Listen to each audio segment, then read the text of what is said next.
So you were working as a chaplain, if I understand it, in 2015 when everything changed. The Yes. day your life and many other lives were changed, June the 17th of 2015. Again, I'm sorry to walk you through it. I just think it's so important for people to hear your story. Just tell us where you were and how you heard the news that day. I'd fallen asleep on the couch with the dog that I talked about earlier Yeah. on my lap. And then I got the phone call. So, Who was it? you know what? I don't even remember who. It was a lady. She was a chaplain. She confirmed what I knew in my gut. Because it was like Wednesday is Bible study. My mom started to work at the church to earn extra money to help my niece who was in college. My sister that had died, her daughter lived with my mom. Okay. She had retired. The church needed a janitor, and that's what she did all her life basically, and she needed the extra money, and so she started doing that, and part of those duties was to open the church for Bible study and get things prepared. And so the thought of her not being at that church was really you would have never thought that, because Right. that's where Ethel was. She was opening the church, she was closing up the church. So when they said something at the church, You knew. it's like, well, I already knew that's where Ethel was. What did the chaplain tell you specifically? She, you know what? I don't remember. All I know, I wanted to confirm that Ethel Lance is confirmed dead. You After knew. that, it's a blur. How did you know she But I was knew. dead?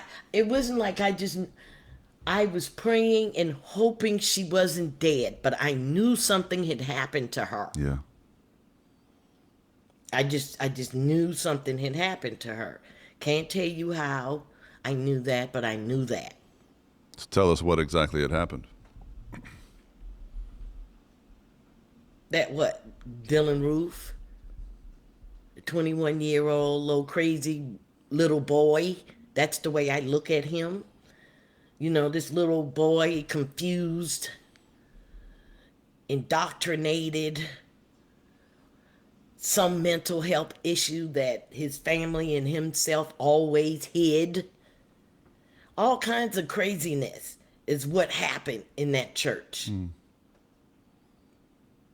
Him sitting there listening for a whole hour through the whole Bible study. Was that his first time at that church?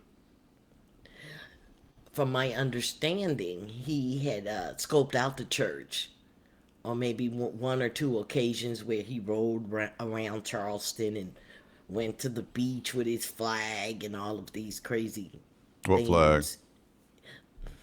The Confederate flag.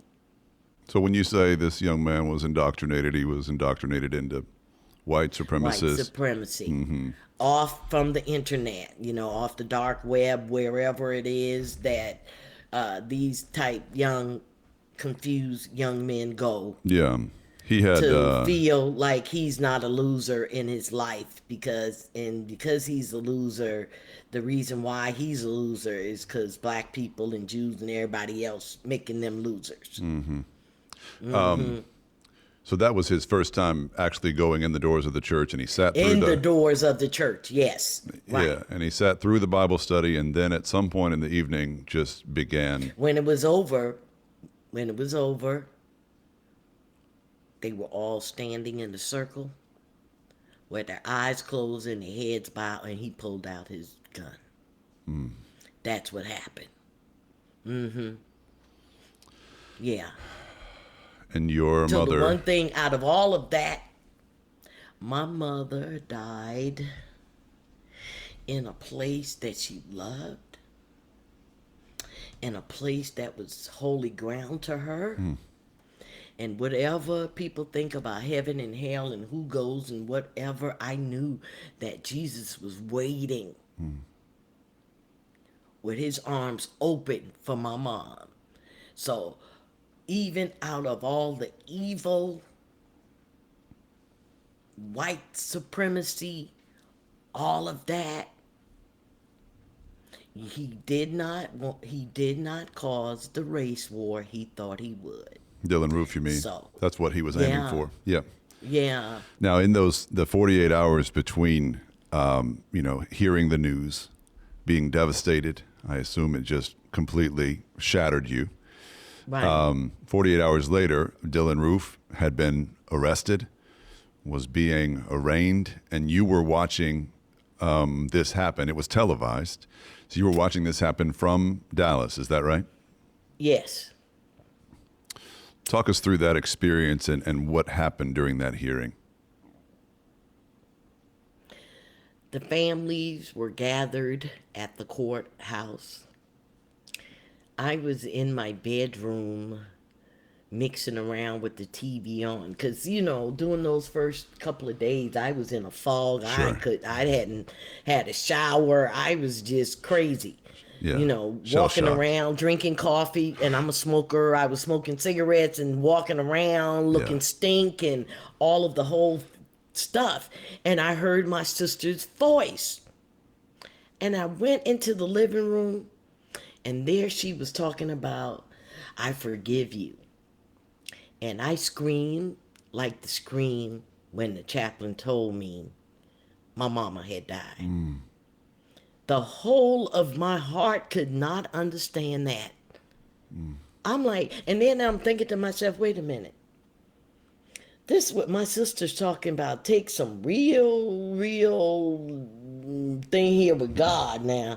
And I ain't an expert, but I didn't think my sister was that deep with God. That's just me. Yeah. To be able to, 48 hours later, you standing up there talking about, I'm forgiving you, and this man done killed mom and everybody else, and you standing up there talking about, you forgive him? No, that ain't what mama want. How did your heart begin to change in terms of your feelings about what should happen to Dylan Roof? See, what got me is I started feeling sorry for him because I started to see him as a person. God said, this little boy, he's a person. In the same way I could forgive you and have forgiven you for craziness, see, he get the same thing. Yeah. And I really started to take that to heart and say, wait a minute. You can't pick and choose for God. Wow. He's a person. And that was like, wow. It was like, whoa, oh man.